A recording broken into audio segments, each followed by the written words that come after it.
Big boss season 8 కి సంబంధించి మొదటి వారం బిగ్ బాస్ స్టేజ్ మీదకి వచ్చిన కింగ్ నాగార్జున మణికంఠతో మాట్లాడుతూ ముందుగా మణికంఠకి వినాయక చవితి శుభాకాంక్షలు తెలిపారు.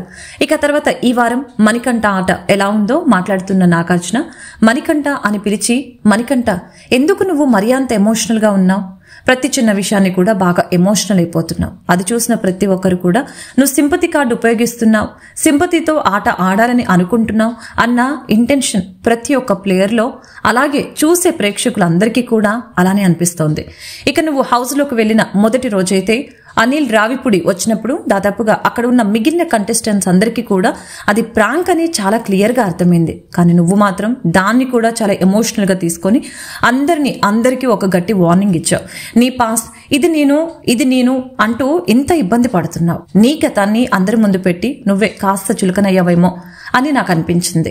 అయినా కానీ మణికంఠ అనిల్ రావిపూడి అడిగినప్పుడు నువ్వు పాట పాడిన విధానం అయితే నాకు చాలా బాగా నచ్చింది.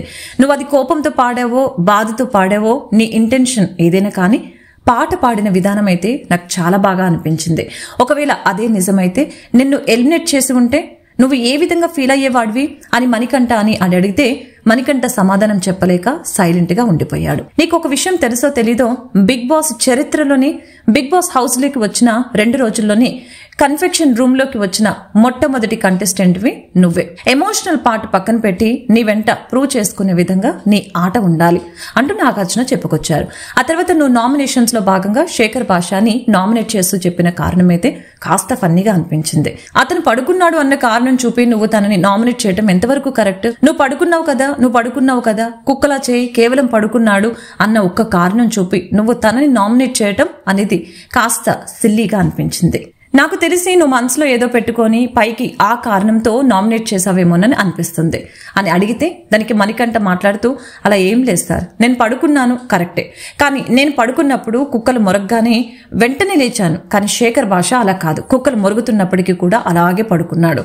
నేను దాన్ని అడిగినప్పుడు నా ఇష్టం వచ్చినంతసేపు నేను పడుకుంటాను, నా ఇష్టం అంటూ మాట్లాడిన విధానం నాకు నచ్చలేదు అంటూ చెప్పాడు. నాగార్జున మాట్లాడుతూ, ఇకపైన నీ ఎమోషనల్తో పాటు పక్కన పెట్టి నీ బుద్ధి బలాన్ని కండబలాన్ని ఉపయోగించి ఆట ఆడాలి. రానున్న సీజన్లో నువ్వేంటో ప్రూవ్ చేసుకునే విధంగా నీ ఆట ఉండాలి అంటూ చెప్తుంటే మణికంఠ మాట్లాడుతూ, మీరు ఏ రోజైతే నన్ను కన్ఫెషన్ రూమ్ లోకి పిలిచారో ఆ రోజు నుంచి నాలో మనోధైర్యం పెరిగింది, ఆడాలన్న కసి పెరిగింది. ఎమోషనల్ పార్ట్ పక్కన పెట్టి నేనేంటో నిరూపించుకోవటానికి నాకు ఇంకొక అవకాశాన్ని ఇచ్చారు, ఇక నుంచి చూపిస్తాను అంటూ చెప్పుకొచ్చాడు మణికంఠ.